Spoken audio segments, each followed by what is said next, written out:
So the scripture for today is from the book of Exodus, chapter 3, verse 7, and it reads, "I have surely seen the affliction of my people."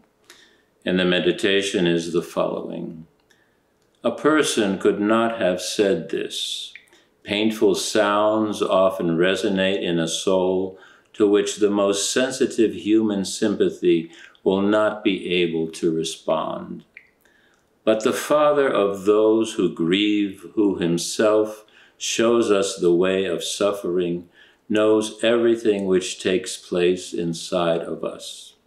When, for example, we feel the burden of a difficult separation, and when we are not able to reveal the secret of our sorrow even to our closest friend, the Lord understands it completely. The Lord can and wants to enter into it. The gaze of the one who reigns in heaven sometimes becomes obscured because of our tears. Amid our grief and amid our tears, we can say, Jesus cried.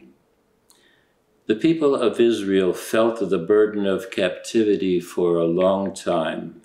It seemed that the Lord did not know this and that he was asleep like Baal.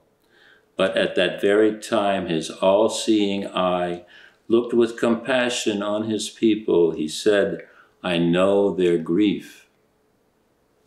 Sometimes it seems to us that he has forgotten us and we are ready to cry, "The Lord himself has abandoned us." But he is protecting us with the most tender love. He permits us to come to the very edge of perdition, so that at the moment of despair he stretches his almighty hand to us and opens to us his boundless mercy. We can be sure that not a single one of our trials will be in vain, since he knows our afflictions. Not a single teardrop or part of one will be concealed from him. They are all accounted for and noticed by him. Perhaps the sword of suffering has penetrated deeply into your soul, but rejoice nevertheless. Raise your gaze to the bright rainbow surrounding the dark sky above you. Jesus, who himself suffered on earth, knows your sorrow, has seen your tears, and has come down to you to relieve you.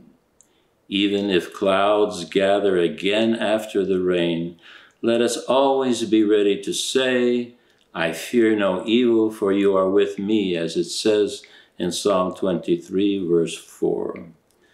When the day of sorrow comes, the Lord himself will appear with it. So hope in the Lord and trust in his assistance, which will never be lacking.